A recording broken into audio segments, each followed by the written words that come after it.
Alright, hello everybody. Welcome to episode... I want to say this is 25 or 26? Yo, this is 27. 27. Oh, we're further ahead than I thought. My name's Bob. I have Mr. MegaFire on the right, Harvek in the middle, and Dorker for you on the left. Oh yeah, I'm in the middle. And I'm here. Right. Today's episode 27. We took a little easy this time, just 109 through 113. Anybody have any opening thoughts before I get on my thing? This was a pleasant read. I had a great time. There was only one Penders story.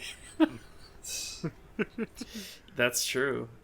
So you mentioning the fact that it was light. It was really hard deciding which of these issues to give us in a batch, because I remember this part of the comics around 110ish to about 120. It's it's kind of like an interlude type deal, but anyway, we'll get into it a little bit later. But yeah, I had a good time. Is that a kind of way of saying nothing happened? It was a slice of life. Okay, gotcha. Yeah. All right. I dead ass completely forget what happened. I don't know why. Probably just too much shit in my head right now. But I'll remember as we go along. I guess I'm going to start us off with 109. Mm-hmm. Okay, the one thing I do remember is the bomb going off, but we'll get to that. So oh my god, today, JC, a bomb! A bomb. Today, Sonic, Sally, Rotor, and Bunny set out to use the Sword of Acorns to fix Rotor's family. Do you remember that? This subplot feels like it's been going on for a year now or two. On the submarine ride, they notice a gigantic underwater pipeline. Eggman notices them absorbing this thing, so he deploys an eel robot to attack the submarine. The gang gets into escape pod bubbles, and they emerge onto an iceberg where Rotor's family are building an oil well. The gang beats up some SWAT boss. I feel like I said that sentence 1,000 times the past year. Sally restores Rotor's family with the sword, and Rotor blows up the oil well. The end. Rotor blows up the oil well. I feel like I've said that 100 times this week. We then get a Mina side story where Sally meets Mina, who is looking at Sonic from afar, unable to keep up. Mina reveals to Sally the two aren't actually dating, and asks Sally what makes them tick. Sally describes Sonic, and she describes what we love about Sonic. He's a hero, blah, blah, blah. Mina leaves. The end, question mark. And then we get our last side story. I titled it Fuck, so it must be about Knuckles. Knuckles takes a bullet for Dimitri. Echidna politics ensues. One of them almost gets sniped. Future Trunks, I forget the name of this character. It's written in here somewhere. Future Trunks! She knocks out the sniper before he can kill Julie Sue and some other guy. And I guess when I was writing this, I was too out of it to even realize which dude this is. This must be someone we've seen before, but it probably doesn't matter. Dimitri? All I wrote was some other guy. No, Dimitri was... Wait, but whatever. She is then worked back to her time period. Knuckles is alive, as he was merely playing dead after he got shot. He warns Dimitri of a traitor in the Dark Legion. Meanwhile, Laura Sue, that's her character's name, is back in the future and displays to her mom, Julie Sue, that the one who kills Knuckles was not Remington, but some other guy. We get some magic babble, and then the issue ends. Oh, yeah. You know why you don't know who he was trying to snipe? Because I don't know who he is either. He was like the counselor or something. Yeah, I wasn't sure if it was that or the judge or what, but I didn't care because I blotted a lot of this shit out because it insisted of a lot of echidna politics, just not as adherent as last time. It's okay, a lot of this doesn't matter. Too many enchiladas. Yeah. This one was just okay. I didn't care for the Mina thing. I didn't really care for the Knuckles thing, of course. But it was nice to see a wrap up to the Rotor thing finally. Yeah, that was my big feeling for the first story. It was this plot finally got resolved. Good for Rotor. If I pretend the Knuckles story didn't happen, this is actually a really good issue. I'm not gonna lie. That's All fair. right. I liked it. I mean, I like the Rotor plotline. I do like Rotor literally blowing up the oil well. He's just like, I like him just taking in stride, like, all right, the princess is doing some weird magic mumbo jumbo. I'm just gonna go commit arson. It's a pretty funny set of panels. Well, time to go commit some terrorism. This is, you might have noticed throughout all of these, this is the beginning, I think, of the trend where Sonic's name with his like trademark brand name logo appears in the introduction panels to each chapter or story, where he's just like, he says something or somebody will say his name and it'll just be the full name Sonic the Hedgehog, but it'll be like in the brand or the You look way bummed out, or my name isn't, and then it's the intro to Invincible. yeah. Smash cuts to the Sonic 06 title screen. I just have a all bolded note in my notes. It just says Sonic the Hedgehog. I'm having trouble remembering, but isn't this bringing back like the gag they did at the beginning of the comic, where they did this? They did. Yeah, I don't think they did it in the font though. I mean, Did they do this before in the beginning? It's been so long. Way back, I think, during like the Mike Gallagher days. right. JXer. I'm very happy. His art's great. Love it. He just becomes like a mainstay, like secondary story guy at this point. It's very good. Yeah, I did recognize he did the art for the Mina story, right? That's right. And Right, he did 'cause art. I did previous... recognize it. It was nice to see him back. Yeah.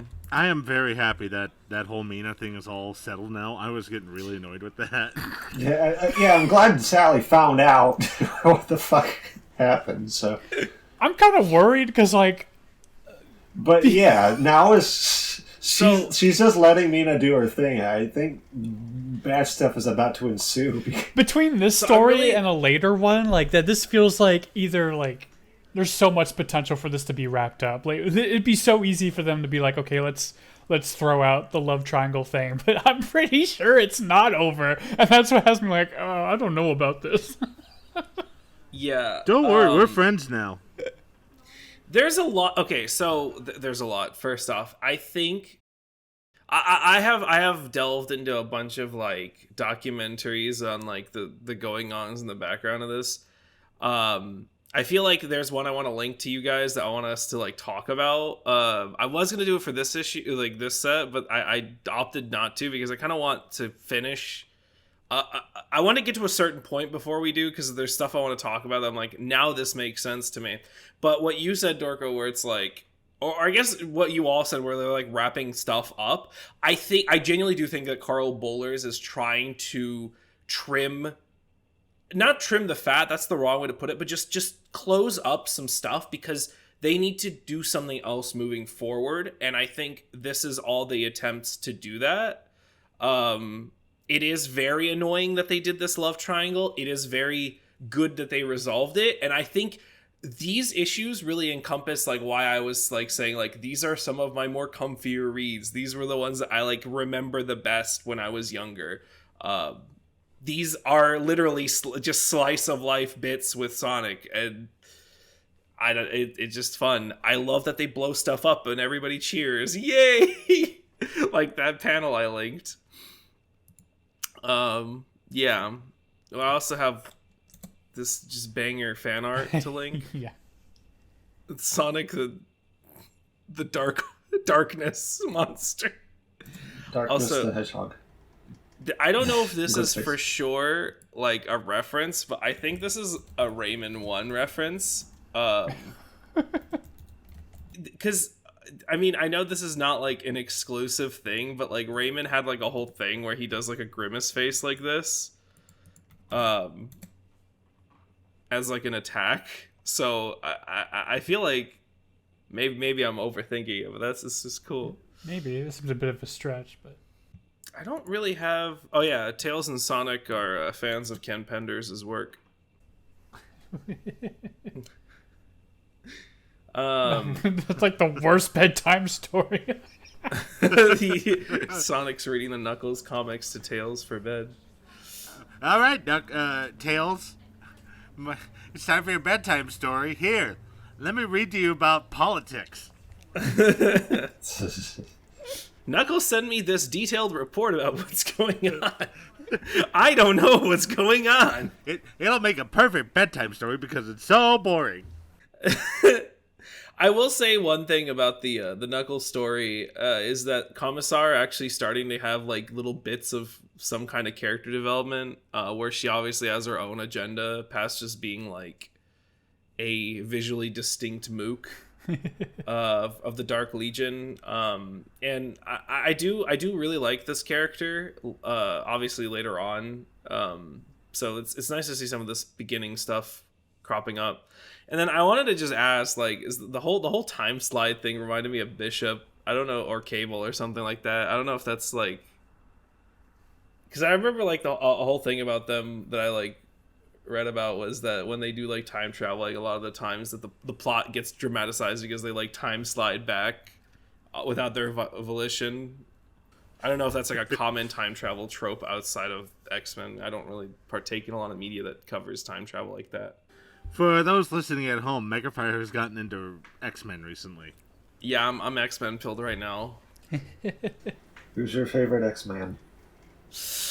Knuckles the Echidna. Of course. Come on. Green Knuckles could take them all off. No, I think Jean Grey's got Nux.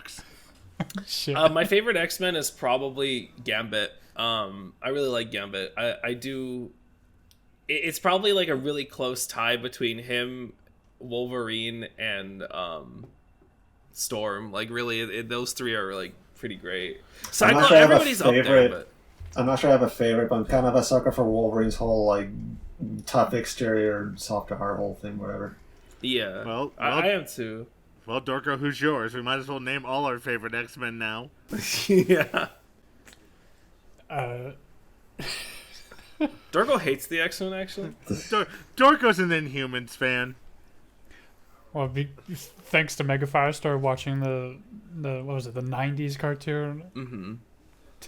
This is such a silly reason, but I'm tempted to say Rogue because she's cute and I like her accent. Yeah, well, that's fair. Based. It's But a good answer. Of course, I really like Wolverine. Anyway, I agree with Dorko. I do like Magneto too, actually. Oh, Magneto is really good. I think He's not an Magneto's X. pretty cool. Well, I mean, He's I was thinking X-Men character. My bad. Yeah. You know, I can't close make. It's enough. such a hard choice. They're all good. It's like I genuinely like when I say they're my favorites. It's like the bar is like there's like a small in between them all. So how long are we gonna this? Oh, sorry. We'll do anything to talk about Knuckles right now. Didn't we go off about Turok for 20 minutes? We can talk about X-Men for like 5. Yeah. This was going to be a short episode anyway. X-Men, you guys should all watch. I can move us along. We're already.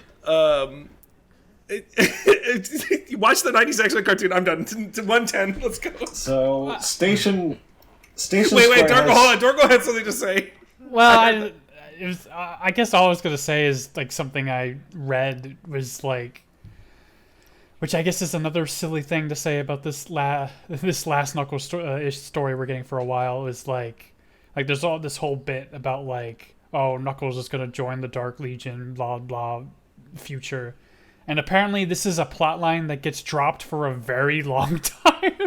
Yes. So it feels extra pointless. But yeah, The that's Julie right. Sue, or not the Julie Sue, the Lara. Oh God, what was it? The Lara Sue Chronicles. Lara Croft. God, oh my God, help me, Lord Jesus Christ in heaven. The Lara Sue storylines are a big mess. I feel like everybody should just keep that in mind going forward because even I have a hard time remembering when the plots start and when they like continue and when they end because it is quite literally a mess. And then when Ken leaves, it is like still a mess. And then it gets cleaned up at some point. But it's like, it is like black and white. I'm saying like it's a mess and then it's not. So just keep that in mind. It's quite rough. Okay. Anyways, go watch Logan. Oh no. But first, watch every other piece of X-Men media first, because it enhances the experience. Anyway, go on. It turns out Station Square has the worst defense policy ever, as once a threat immobilization system... Once the threat... Sorry, that's really funny. Go on. Alright, once the threat immobilization system gains data on Dr. Eggman, it decides to launch an atomic strike at Robotropolis, which is right next to Knot Hall, and they don't want to get poisoned. So in hopes of stopping the missiles, Sonic and Tails show up to warn Eggman about it directly. So Eggman, instead of shooting these down, he opts to simply deploy a force field around Robotropolis to defend himself and make Knot Hall die of radiation. So our heroes flee to the force field controls. The force field still works as intended. It was simply turned off by our heroes. So what happens is Eggman turns it back on just as Sonic and Tails are like out of range, and then the missiles are like within range of the force field, like all in like 1 second. And then they blow up Robotropolis with the explosion contained within. By the way, Nate is still in there, and so is Eggman's family, so they're gone, I guess. Yeah. Is this how we write all those characters out? Maybe. I guess so. See, they should have just hid in the fridge. Maybe they were. Well, they were in like the basement of the main Robotropolis building. Maybe they're okay. But they weren't. They weren't in a fridge. You're right. Maybe it's a big refrigerator in the basement. Maybe. We can only hope. Rip Eggman, I guess. He's totally not coming back. Yeah. We also have one more story. Sally says there's a disturbance in the source of all. There's a disturbance in the force. The Sword of Acorn speaks to Sally, explaining that the missile strike blew the source up. As I had completely forgot, it was over there, I guess. It shows her the future in which Sonic and Sally are attacked by ninjas, and that's about it.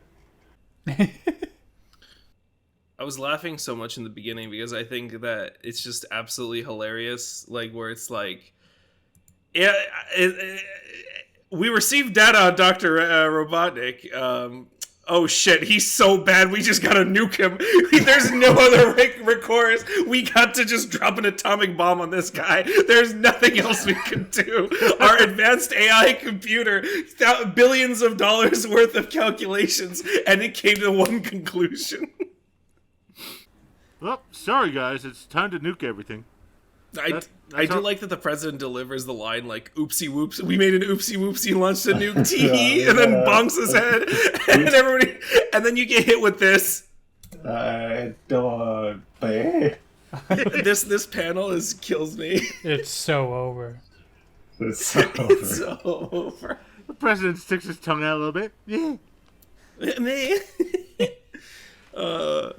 Exactly what Bob did, but he's got to make the sound of it. You got to go. Oh, my fellow Mobians. My fellow furries. We made a mistake. Meh.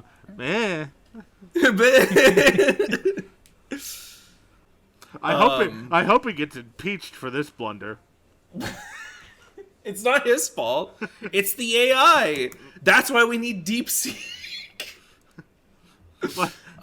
Man, what is Elon doing? Come on.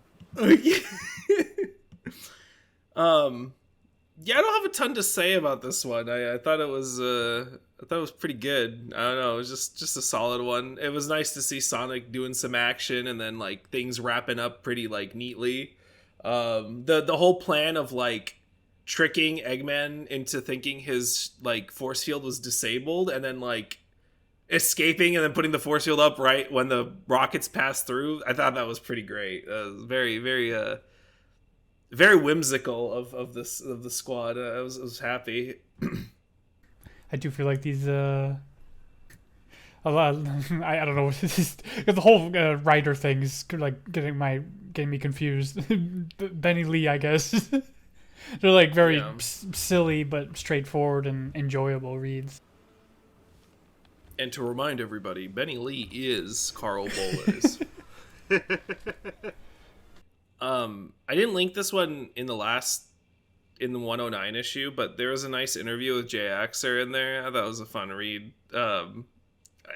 Some highlights from this one was is that like he got into the penciling because his like art was presented to the art director at the time, Justin Gabriel Gabri, I don't forget, by Carl Bollers. So that's kind of how he got his job. And then when he was asked like who he would choose for Sonic's girlfriend, he was like, well, if I had to choose, it'd be Sally, but then I actually don't want either of them. So I'm like, damn, this guy is ahead of his time. He knows what the corporate objective is. Yeah. Yeah, that's all I got on 110. Anybody have anything else to say? I mean, I guess when I first read the second story, I was just like, oh, not this shit again. But which I guess it's a little better because we know how that story ends. I'm like, okay, good. Oh yeah, that's another wrap up. They're like, oh, remember the source of all well in the old castle in Mobotropolis? Well, it got disintegrated by the nukes. So now all we have is the sword and the crown. You don't have to keep track of any other mystical mumbo jumbo. And then Sally's like, I hate this shit, so I don't want to even deal with it. And then we segue into 111, where that story concludes.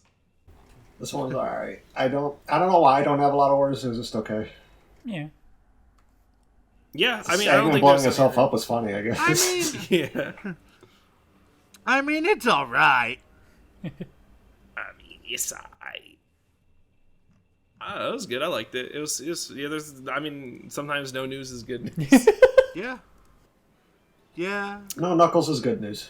Yeah, for real. It's just it's refreshing to have other stories in one issue other than Besides, here's a Sonic and here's a Knuckles. Besides just another Knuckles story inside. It's a little variety now. I appreciate it.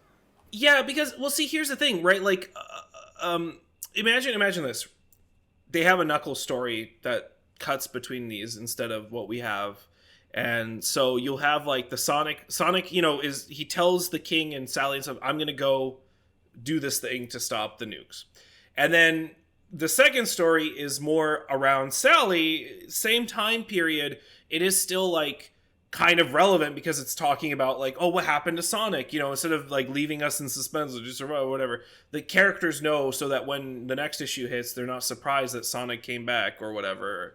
And so I think that it's nice to have these stories because it's just like it just makes the plot threads feel a little more connected instead of having to wait a month between each issue to get the next crumb of whatever. And then if you do have to incorporate that into the next issue, that means you're cutting away from a different story that may be more relevant to the stuff that happened in the A story last month anyway. So that's why I think this works better. No offense to Knuckles, it's just it's really hard when you do that every month because you're literally cutting the story into something else that's like distantly removed from the Sonic stuff. If I could just butt in for 1 second just to say, no, full offense to Knuckles, fuck that green dude right now. Yeah. I miss Red Knuckles. I miss Red Sonic. You know who I miss? I miss that butterfly lady. Where is she? Stop. Betty Butterfly. I miss Swollen You Sonic. remember the name, which is so impressive to me. Where did Cal and Al go? Are they back yet? I don't think they're coming back, bud. No, they're fine. remember. They'll just get out of the mechs. I do Busy remember when killing you each were other. freaking out about Cal and Al, and I was like really excited because I knew they would make one more appearance, but it'd be so weirdly messed up that I was like, I wonder what his reaction would be. And then your reaction wasn't really that dynamic, so I was very disappointed. But I need like a Suicide Squad type story with Betty Butterfly, Cal and Al, and Sonic. Please add Betty Butterfly to Robotnik's ring cart or whatever. And don't forget Sonic's siblings from Sonic Underground. They're there too. Dorko's favorite character, Betty Butterfly. #1 fan sitting in this chat room right now. You can leave the inflation stuff behind, but bring back Betty Butterfly. I forgot about that. That used to be the inflated Sonic. Used to be a little peek behind the kimono. Used to be the icon for this group chat. Because I thought it was really funny looking at inflated Sonic every time I clicked to do this podcast. I think a much better obscure Archie Sonic character to throw into a Sonic kart racer would be I can't remember his name. Was it like Freddy Fly or something? Oh, Fly Freddy! Yo, I love #1 Fly Freddy. You mean the random Star Fox character that showed up? He was cool. He was, dude. What was the dog's name? Sleuth? Sleuth. Yeah, Snoopy. Oh no, Sleuthy Dog or Sleuthy. Oh God, He can't remember. it was like Sleuth Doggy Dog or something like that. That might have been it. Yeah.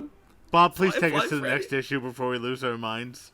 111. I spaced out. All right. How could you space out when we're talking about Fly Freddy? Never forget his sacrifice for the resistance.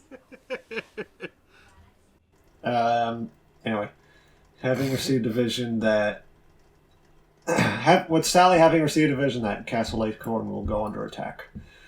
Knothole is placed under heavy guard. Sally would rather not be a vessel for the sword, but the sword insists on staining Sally, so yeah. The ninjas finally attack, easily incapacitating guards as they make their way to the throne room with Sonic and the acorns. Sonic can't beat them alone, so Sally begins using the sword as a weapon, and Tails shows up with backup. Eventually, Sally gives the ninjas the sword, thinking it's better that they be the caretakers like their mother Arachnus once was, apparently. Our next story, with Robin the Edge, the Robin Hood Hedgehog, and Amy Rose returning to Knothole. Robin's a shot at Decoulette, not realizing that he has his memories back and is no longer a threat. Robin insists on watching over him, but Decoulette gets fed up and tells him to just hang out instead of spying. And they get along easy and become friends before Rob finally takes off with good spirits. And our third thing, Sonic flees from a mob of girls asking for autographs. Tails asks why Sonic doesn't get a girlfriend. And he says he wants more time for friends. The end. If I could start out on the front cover, Ninja Spider Ass. You know, I didn't notice until you just said these words to me. I'm glad my deeply deprived mind is there. I want to continue on the cover thing and say that this style of cover is going to kind of be a standard going forward. It might break a little bit here and there, but like this is like the very like the 2000s style of the Sonic covers. It's very like it's probably the most memorable to me. I actually have some physicals with this exact style. What I mean by the style is it'll have usually like a picture related to the main story, and then there'll be like this little corner dedicated to like it's usually the heads of some of the characters like that are part of their own story, and that'll probably be the trend for I want to say like 20-ish issues. I said the 2000s, but that's way too broad of a range. But this is a common cover style that they'll be. Can't wait to see Scratch and Grounder down there. It's going to happen, right? Scratch and they'll Grounder come story back inside. for sure. Mm-hmm. I like this cover artist a lot. MegaFire actually has 112. Yeah, wait, you remember it? Yeah, you did. Yeah, I do. you showed us the other day, and it looks awesome. Yeah. Yeah. Another real quick observation. Did they redesign Robbo the Hedge a little bit from the last time we saw him? They gave him a lighter tone, and they made sure to make him a little more of a mix between, like, you know what Sonic was previous, like the classic Sonic design? Yeah. And like the new one, you know, they gave him kind of green eyes, but they kept his spine shorter. They made him a little more rounder, kind of like classic Sonic was. So yes, it's intentional that they did like a little hybrid. Yeah, I do really enjoy like the turquoise on him.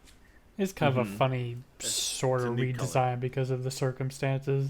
Or essentially, originally he was just another Sonic, but then Sonic got a design change, which makes Rob look different more. It's very weird but interesting circumstance.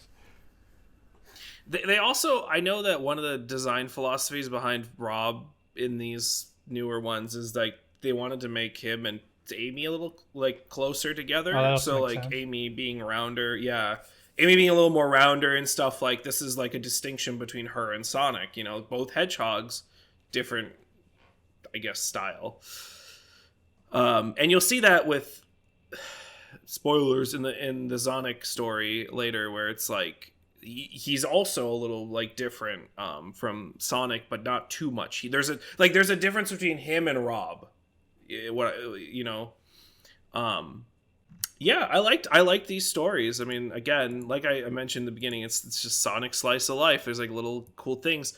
Ron Lim again is the artist for the Sonic comics, and I feel like, or these Sonic stories, but I wanted to give him props. I give him all a hard time. It looks like he's improving. There's a lot less like really notable like awkward. They're still there, but they're less and more far between. I think he's getting better. I just wanted to just do that because I felt bad a little bit the other day. I was like, they're really clowning on Ron Lim, but it's like, it's not. I mean, it's all right. It's all right. I think I'm probably nitpicking at this point, but I like my Sonic to be a little on model, so I think you stretching these quills a little too far at some points, like in this panel. But having said that, this art is all right. So Sonic the mullet. Sonic the mullet. You're right. But by the way, guys, Scooby-Doo coming out this year. Let's get hyped. Oh, one of the ads. That's right, the Scooby-Doo movie, the live action. We've officially hit Scooby-Doo. We now have Freddie Prinze Jr. in a Sonic comic. Something I was going to mention about this panel where they gave Amy more acrobatic skills or something because of her time spending with Rob.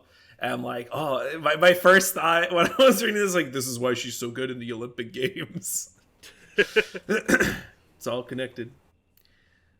That guard when Princess Sally's like, I'll hang on to the sword. It's destiny after all, right? He's just like, yeah. I'm like, dude, this guy's checked out so much. He's like, I don't care about this magic mumbo jumbo.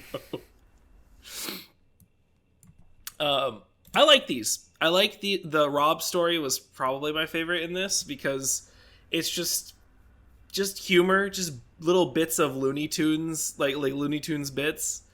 I posted some panels. He's like in the river poking his head out, and then like he blends in amongst the guards, but you know he obviously doesn't blend in because they're all beefy bear guys, and he's just a dude, the little hedgehog guy. Yeah, I like the Rob thing a lot. It was pretty wholesome. And the art is that guy. So yeah. Uh-huh. I'm terrible with artist names, but I like this artist a lot. Jay Axer, my boy. Yeah, that art's really good there. And then we get in the next story with the girls. It's Stephen Butler. We haven't had him in a while either, so that's pretty cool. He's kind of make a little comeback in this short little fangirl bit. I like this cutting of the panels because it's like, women, I'm out of here. I'm gonna have to sit this one out.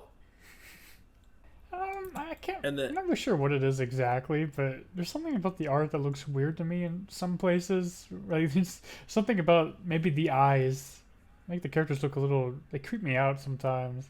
Like it's just like it's just Tails smiling at the camera, and I'm like, yeah, stop smiling at me. It's the first couple pages where he's just standing as if somebody superimposed him into the background. That's what first Tails stands out a lot. It's really funny. I think I had that thought too. I looked at it. I was like, dude, it's like somebody edited Tails to just be standing there behind Sonic while he's getting all his fangirls. It's like he's posing for a photograph. Yeah, it is. I like this exchange between him and Tails, where Sonic and Tails, where it's like, Sonic, why don't you just tell somebody you like them? And he's like, what, are you kidding me? Why would I do that? I'm too cool. And I'm like, are you nuts? How could I do the logical thing? I'm like 16. I would rather make problems. The way it's put is like pretty corny, but it does kind of feel true to Sonic, or at least what I expect from him. Like I guess one way to put it is that he's like a free spirit that's not looking to get tied down in a relationship. which unfortunately doesn't really work when the editor wants a love triangle. But I do wonder about that, because it really seems like the writing is leading against that, and I wonder what happens. Because I think Gabri is the editor, and I'm like, I have to dig a little bit more into that, because it's like, it feels weird that it's like right now it's really opposite of that vision, or like I would really like to see where that speculation comes from, or if there's like actual like. I guess it does make you wonder. Yeah, because I mean, he's the editor on these. He would see this happening, and it would feel like, I don't know. This feels like counterproductive to that goal. But also, like, from everything we've read, like, I feel like editors don't do any quality control. Like, who knows what they do except give terrible ideas for plots. That might be true. I will say one thing about the editor that I know. I don't remember if it's Gabri or if it's somebody that comes in a little after this, but he does really defend Carl Bollers taking the reins of the story. And it is something that, like, this is the reason why Carl became like the main writer for the Sonic stories at this time. I don't remember if it's him or if it's the next editor or the previous one. I have to double check that. I'll get back to you guys on that next time. It is sort of part of that same like documentary thing that I watched again, that kind of refreshed my memory on a lot of these situations. It was really good. But yeah, solid bit little stories here. There's part of me that felt like a little disappointed with the sword thing, because it felt like more could have happened with it, but it was just kind of, it felt almost anticlimactic to me.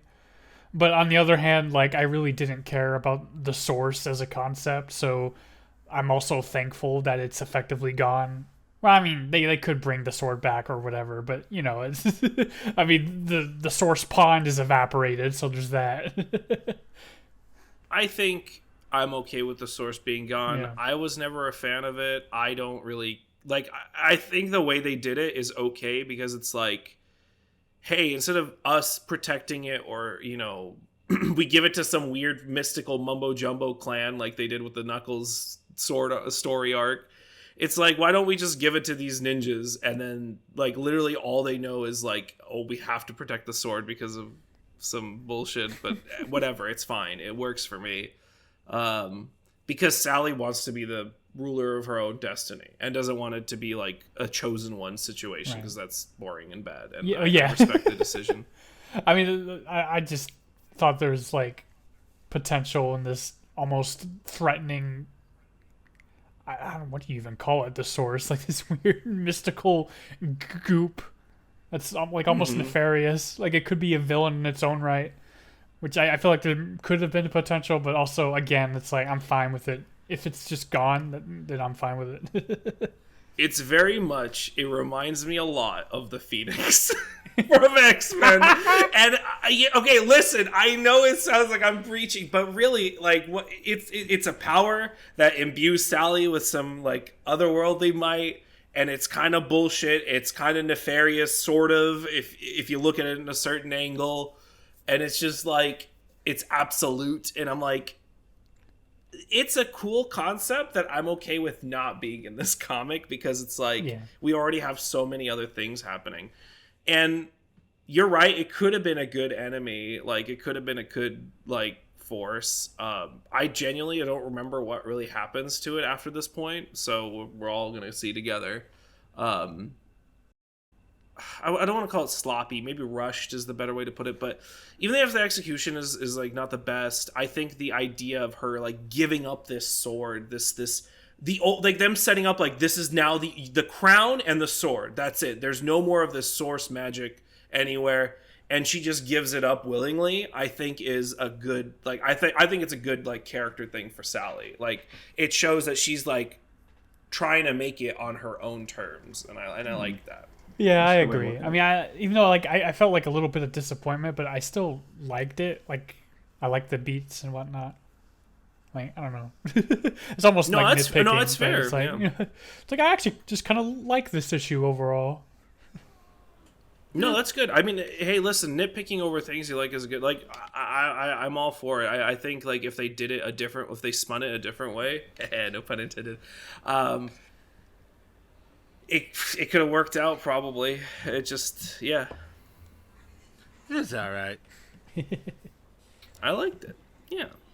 I like the Scooby-Doo Lunchables, too. Hell yeah. All right. 112 with 112. this based cover. Fantastic cover. Okay, 112, you're treated to a cover I would hang on the wall. So good. So Sonic, the alternate universe, perpendicular, whatever. The alternate hedgehog falls injured through a portal into Nahul, and Sonic rushes him to get first aid.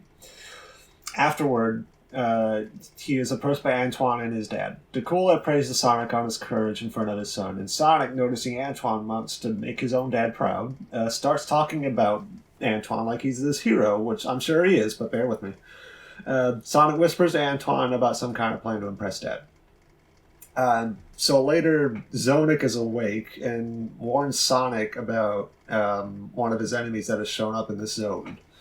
Who could that be? Elsewhere, Antoine is telling stories and alternative facts to his dad, but his dad asks about him about some misconceptions. But before anything can happen, evil sunglasses Sonic has shown up.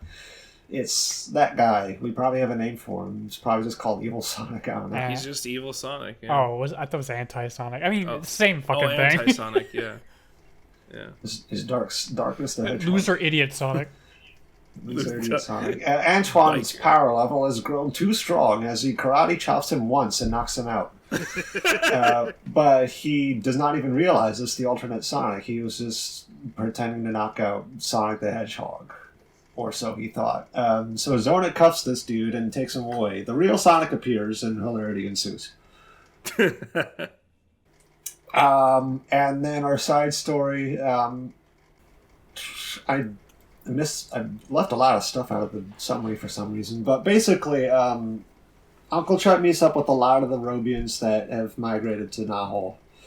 He meets Lupe the Wolf. Lupe wishes Chuck to bring up that he hasn't said anything to Lupe's gang since way back when. And Chuck says the guilt over roboticizing Lupe's family and even inventing the roboticizer in the first place is too much. So Lupe says it wasn't his fault since Robotnik's mind control made him do it. And then everybody convinces Chuck to forgive himself. The end. Yeah. I mean, I really liked this one, obviously, because it's Antoine. I think it's a little bit irritating that, like, my notes are really funny because they really are just like me reading and writing them down immediately. It's like, great, Art Mawini is back. That's cool. I love his art. It's very like nostalgic. And then I think it's nice to write a story about Sonic where he's not a dick, and then I proceed to read a couple more panels, except he kind of still is. And then I'm like, wait a minute, in all caps, Antoine is a hero. He's done plenty of heroic things. How dare you? Remember when he was like a cool secret agent and he snuck into Robotropolis and he beat up a bunch of robots to save Bunny because he loves her?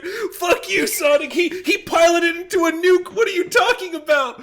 When he like flew, he was a prisoner of war and he escaped. I was so mad. I was like, why would he say that? It's weird going back to the SatAM like art style all of a sudden. Yeah, I think it is weird, but it's like kind of nice because they're bringing back artists that were pretty mainstay before, like Stephen Butler and then Art Mawini. Oh no, it's good art. It's just weird going back to it all of a sudden. Yeah, it's off-putting. I don't dislike the art. I like this issue and I kind of like the art. It's just that the person drawing this Sonic is just drawing classic Sonic pretending to be the new one, which is, I think, is kind of funny.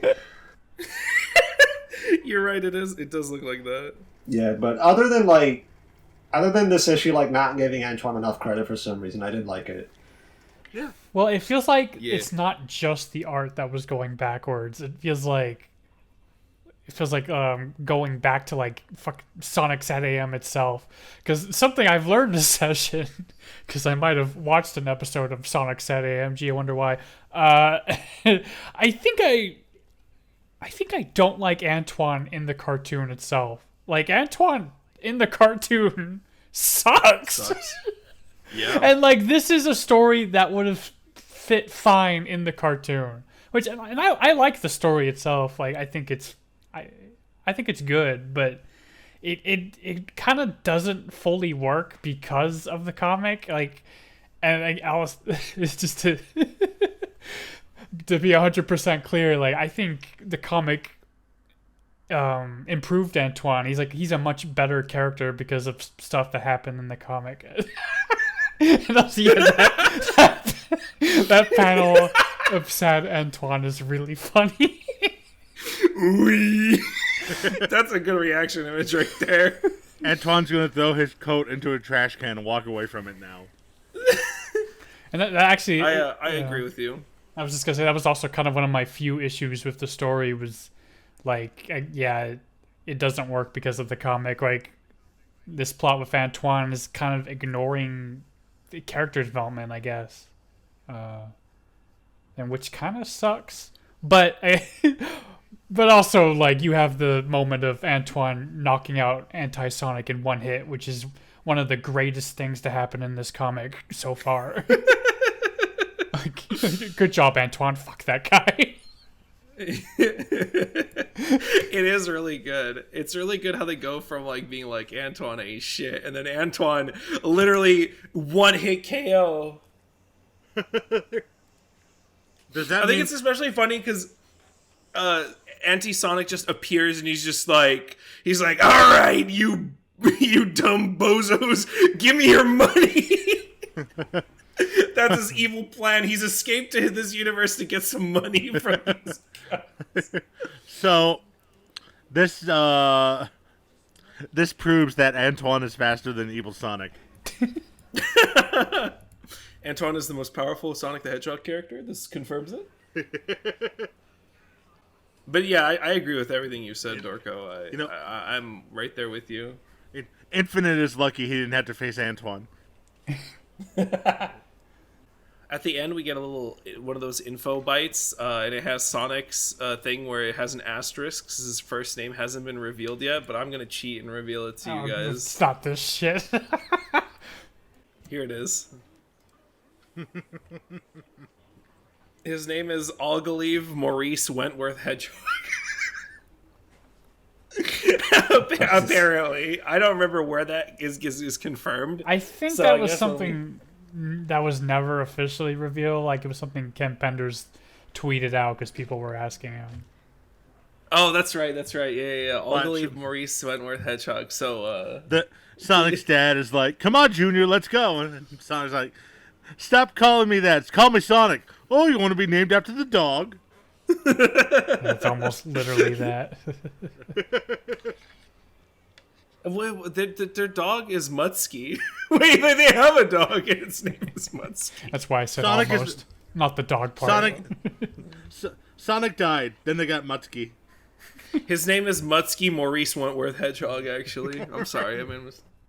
Who the fuck is named Algalive? Sonic. Algilvy. Algalive. There's nobody has that name. How did you even come up with that?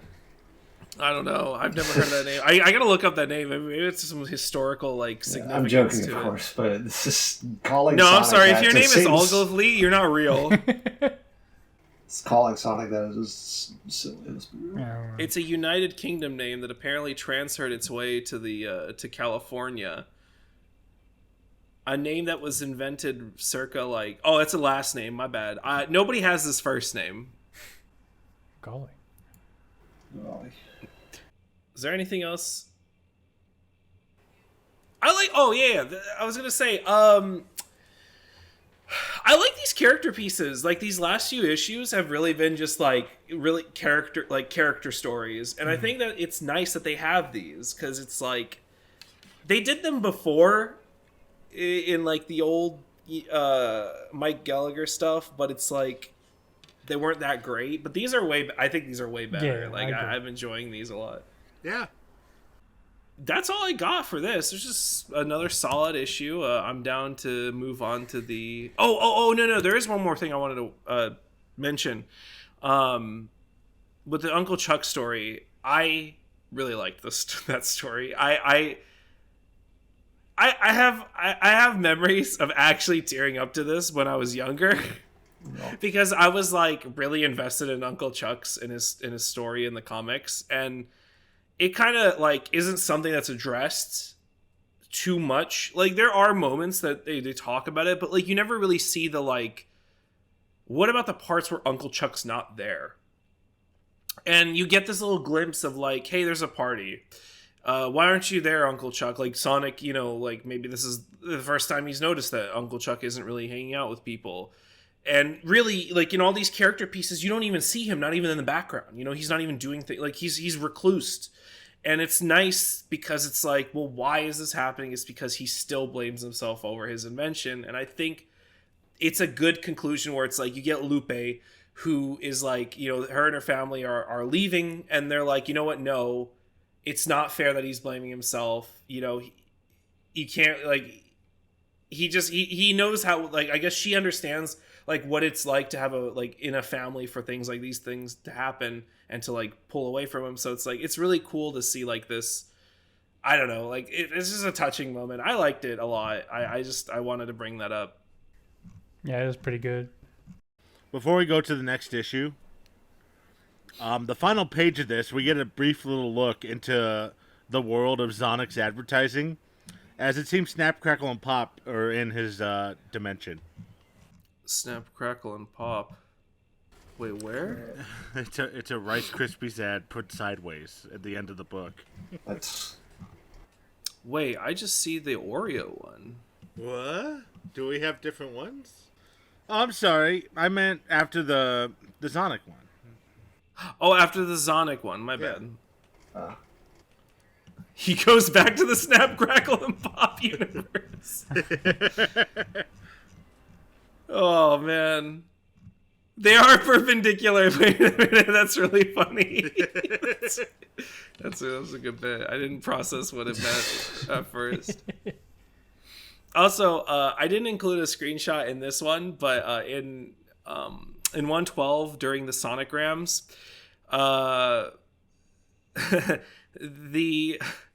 there's like a little bit from the editor where they're talking about like inspirations and influences, and like Star Wars episode 2 is out in theaters at this point in time, and they just talk about how like, yeah, there's a lot of Star Wars references which we've been catching thanks to MG and maybe myself, I can't remember, but anyway, yeah, I don't know, it's just like a little confirmation on this issue, and then the next issue they both have them. There's a big one coming up pretty soon. Not this session, but it'll be next session. Oh boy. Oh, you. Ooh, I don't even know what he's talking about. I got to the end of the comic and I accidentally went to the next issue, and you'll see when we get there. Oh, I know what he's talking about. I saw that cover. So. All right. I have a rant for that, but that's for next time. That sounds good to me. 113. 113. Okay, so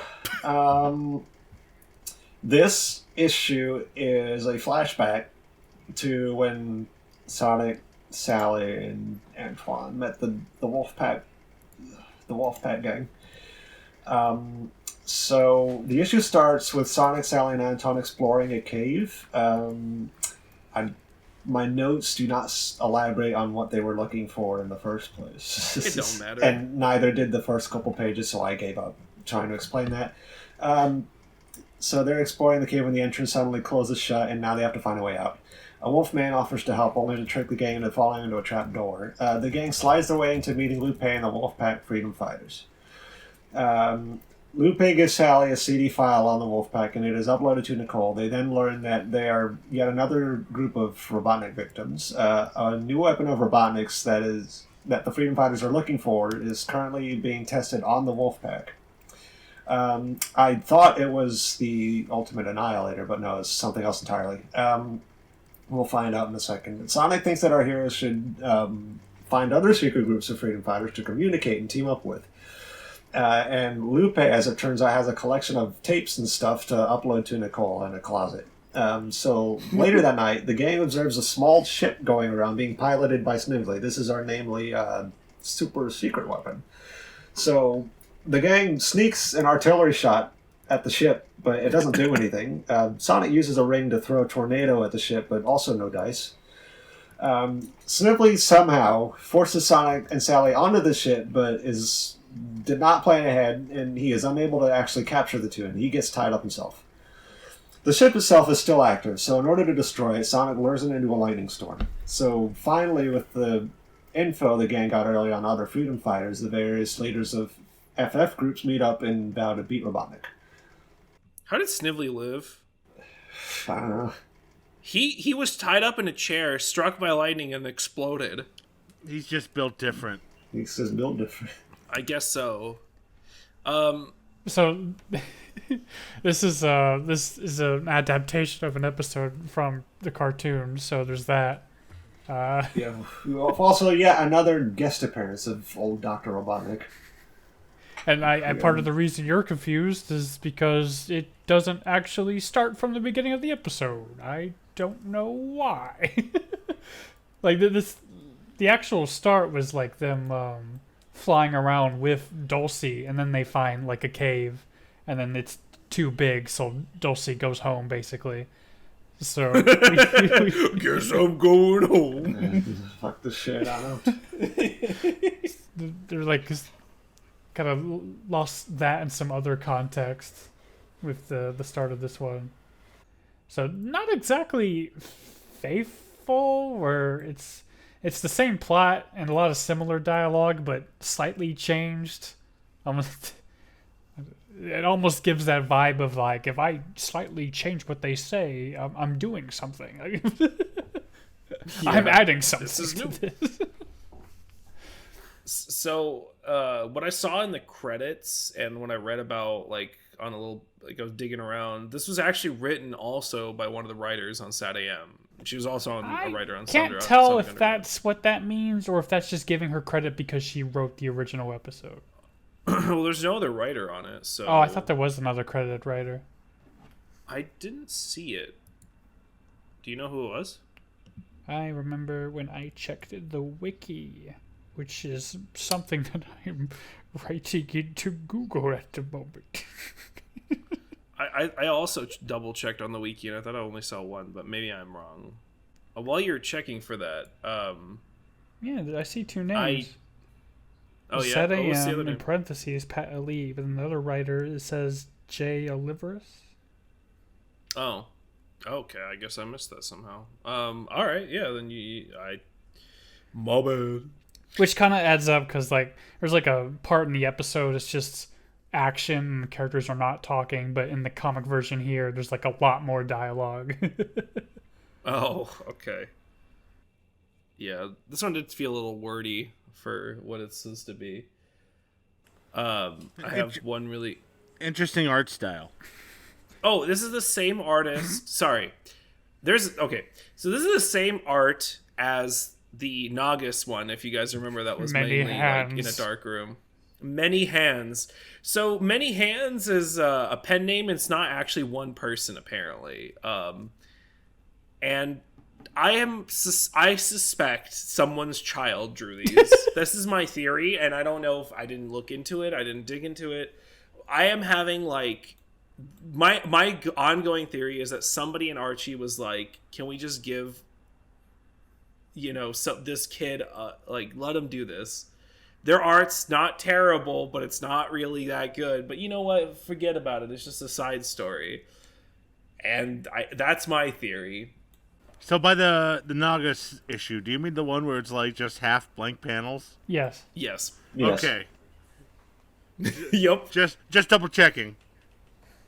I'm shocked 3/4 of this book wasn't just dark because they're in a cave. Yeah, I guess it's an improvement from that. Yeah. They're in a dark cave, but there's light. And also Smiling Friends makes a guest appearance. But going through like all those issues of like great to fine art, like as much shit as we give Wrong Lim, it's way better than this. It's night and day. But as bad as man, this is, it is also pretty funny. It's really good. There's like I linked 2 screenshots here. One of Sonic shrugging because that's really funny, and then the other one is just a really funny image of Snively. So I urge you gotta just open this one up, crack it open, just skim through and like find some really good art panels because there's some of them, and by really good I mean funny. By the way, what were advertisers thinking in the early 2000s? That image of the dude trying to grab a juicy fruit while sinking in quicksand is terrifying. I remember these ads, priorities. dude. I remember these ads in a bunch of Scholastics and stuff. Like, specifically the weird art style. The other one is, like, the dude with the big head. I don't remember what that was in. The Fruit Loops one with the weird... why did they... Okay, the Fruit Loops one where they use the... what's that... Blizzard game, Diablo, the Diablo font. What's up with that? New Kellogg Fruit Loops with melon berry pink eye popping, and it's just like it's like Diablo font. Sit a while and have some Kellogg cereal. That's a Diablo quote, just so you guys know. Yeah, what? Huh?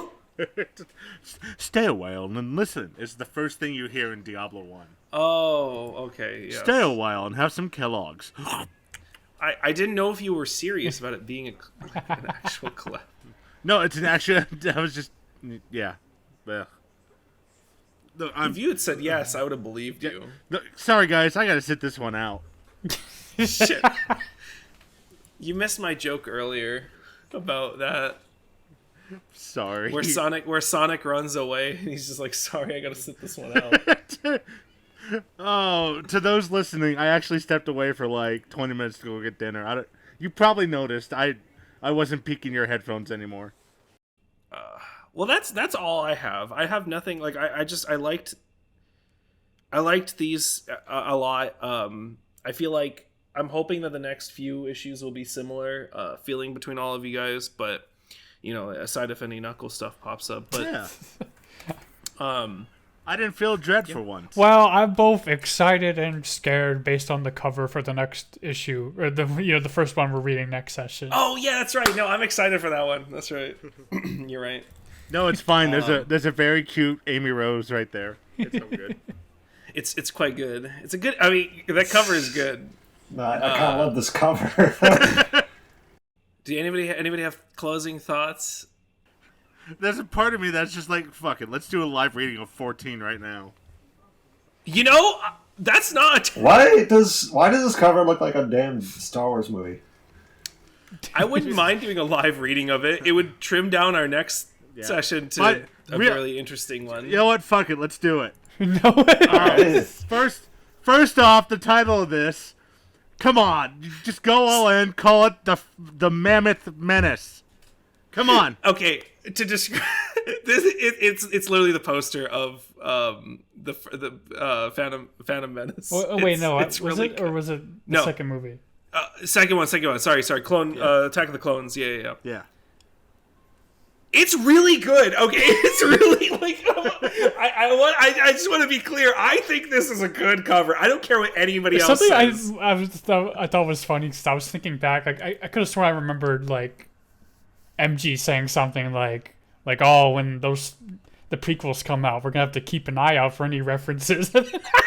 I was literally sitting on this. I was like trying not to say anything. But... There's this whole ass obvious cover shoved in our faces. Wait a minute. What the? All right. Since we're doing this live, we're doing this live.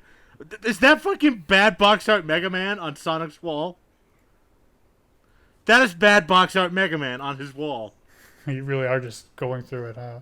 Yeah, I'm going through it. Oh, it is! Wait, it is. That's bad box art Mega Man. I guess so. His head is cut off, so he's not bad box art. He's just box art Mega Man. Tails is in a bubble on the very second page, and I think it's really funny. It's a really high quality Tails in a bubble. Tails looks terrified. This is a horrifying picture. Hold on, look at this. Look at Sonic's eyes. Which ones? I cannot look at Sonic's eyes. Sonic's eye. What's that, Tails? You're having nightmares? We gotta take you to the hospital. No needles, right? We're gonna have to give you sedative. Oh, you can't keep waking up. Oh Tails. no! Oh no! I regret my decision. Oh, what happened? Oh, I hit a Knuckles story. All right. Yeah. So Tails flies away. So Tails has a nightmare where he's in his bubble, or he's trying to go in a cave or something. He's not in the bubble yet. Sorry, I'm still so actively distracted by that first page, and everybody's concerned for him. And Tails is not feeling good. He's like, okay, something feels familiar about this cave in the storm. Sonic's asleep though, and Tails escapes, and he takes the tornado out. And he makes it to the cave that he saw in his dreams. Sonic catches up, and they go in together, and they go into a town hall meeting in Animal Crossing. No, they find Tails in a bubble. Super Tails, or what was his name? Turbo Tails. Yeah. Oh no. Oh. And Mammoth Mogul appears. Oh, why do those look like the Twin Towers? It is. No, it's 2002. They should be gone by now. Those look like you'll see them in a little bit. All right, there's a Mario Sunshine ad in this 114. Yes, Chaotix exist. This comic's already better than most of the other ones I've read. Ron Lim has really funny close-ups of characters. Bug-eyed Mammoth Mogul. I'm not gonna lie, it's a little anticlimactic. Dude has like the entire Master Emerald shoved in him, and it's like, well, let me spin dash. Oh, do we know about that before? Like, was that revealed, or is this I think new one? I think they just revealed it right now, ripping his shirt open. This is a bad image of it, because there are a lot cooler, like, no wait, he's had it in there right before. Maybe not. Yep, I just lost interest in the comic. They just punched Vector. But Vector punched back. Back to how Vector's always been written in these. Well, darn! Looks like I'm down again. So they did set up this Tails copy thing before, yeah. And I'm really glad that they resolved it by just poofing him away, and now they're just one instead of making a whole big thing about it. So that's nice. Oh, Green Knuckles is back. Damn, Don Best really is so good. Look at those backgrounds; they're good. Like the cityscape pictures. Oh, love that. There's so much text. I don't want to go back to school. Hey, you really no, it's fine. We're more serious about just reading this, huh? Yes. Yep, we are serious. I guess so. Oh, we got some powerful fan art at the end of this one. Now I'm confused if this counts as covering the issue. Well, it's covering the issue. We're not going back to this next. I wasn't reading.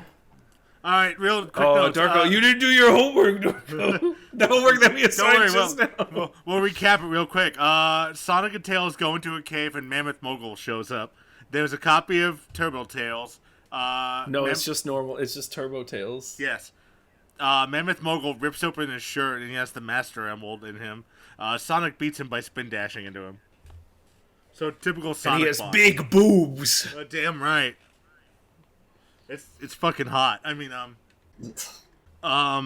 and then we have more Knuckles ranting and raving. Chaotix show up and then get owned. I'm in need of a ride. I will offer you this golden egg. Knuckles gives Julie Sue and her family a house, and then he's like, Dimitri's dying, And then Commissar appears again, and they're like, she's like, "You're dying, Lamau," and then he's like, "Dang, okay, well, that's fine, I guess." Knuckles is pretty cool. That was literally, that's what he's like. Knuckles is pretty cool, and she's like, "Wait a minute, what do you mean Knuckles? Not me?" She's like, "Nah, Knuckles is kind of based. Yeah, I think he should be the leader." She's gonna rip off her face and be like, "Dimitri is dying! Now I, Starscreamer, in charge of the Dark Legion!" Oh, we do get Henry, though. Harry. Harry's back.